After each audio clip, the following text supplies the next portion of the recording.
Joining me on the phone now is Ben Hutton of the Betting Desk, looking ahead to this weekend's Scottish National. Ben, you've been in cracking form of late. You put Aurora's Encore up for the Grand National at 66-1.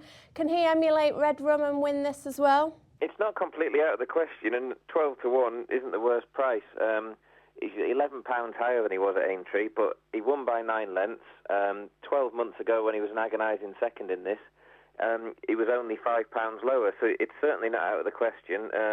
The worry is about him having a hard race, but he's at his best at this time of year, and I think I favour others slightly because they are they'd be better handicapped, I think, but I could see him going very close. So who would you be favouring at this stage? Well, the one I'd be most keen to back would be Bradley. He does seem to handle most types of ground, but I think he's probably better on good, the soft or faster. So confidence would increase if it dries out later in the week. I know Friday and Saturday the forecast's good, so hopefully the ground will be in his favour. Everything he does shapes like he'll be well suited by 4 miles.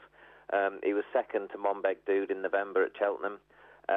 Off this mark, that one went on to win the Welsh Grand National, so he's obviously well handicapped, and like I say, this 4 mile trip should bring out the very best of him.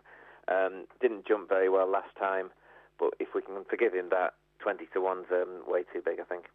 And you also have another fancy around the 16-1 mark each way. Well, yeah, I think Nuts and Bolts is possibly slightly shorter at 16s. That would, if the ground was soft, I think I'd still back Bradley, but wouldn't have as much on, and I'd have a little bit on Nuts and Bolts. Very good record at Ayr, 3 from 4 at Ayr. When he was 6th in the JLT specialty at Cheltenham over 3 miles and a little bit. Stayed on really well that day, so I think the step up to 4 miles could suit him. Thoroughly unexposed, and a nice little bet at 16-1, I think he'd be. And Rival Destravel's favourite for the race. He was going really well in the 4 miler at Cheltenham before falling. Is it the 4 that's put you off him? No, not really. It's the price. I think he's the likeliest winner. He doesn't have many holes in him. I think he's also won at Ayr. Oh, no, he's certainly run well at Ayr. Sorry, at last year's meeting. Seems to handle a variety of ground. Trip should be fine.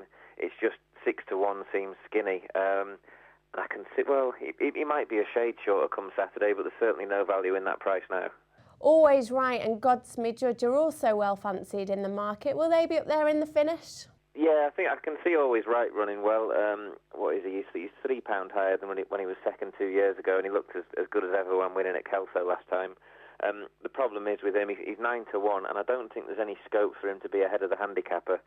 I think all the horses we've mentioned so far, they could be a bit better than the current mark, whereas Always Right, he could go close, but I just don't think he's going to be that well handicapped. God's Me Judge, yeah. Mark of 139. When you compare that to Rival Destravel with a mark of 143, it's obvious which one I'd prefer. Rival Destravel, I think, is more than £4 superior to God's Me Judge, so for that reason, that's why I wouldn't be backing God's Me Judge at 10-1. And finally, Ben, a quick word on a few of the others. Quentin Collonge? Might not stay, so 12-1 is short enough. Mick? Very tempting, but again, there's this slight stamina issue, so I'd favour others who are at bigger prices, who are showing more signals that they're going to relish this 4 mile trip. Big occasion? Possibly that the really heavy ground helped him when he won at Utoxeter, but he hasn't gone up that much for that win, so I wouldn't put anyone off backing him. Neptune Equester? Again, tempting. He's got the ability to win this. He's won big staying handicap chases before, running well over hurdles. It's just recent chase forms, not particularly inspiring. And finally, Ben, Monsieur Cadeau? Again, he's progressed this season. He's not a negative, but he's just sort of rising up the handicap, and he's up £12 for his latest one. And I just think others have got improvement to come. We might have seen all the improvement we are going to see from him.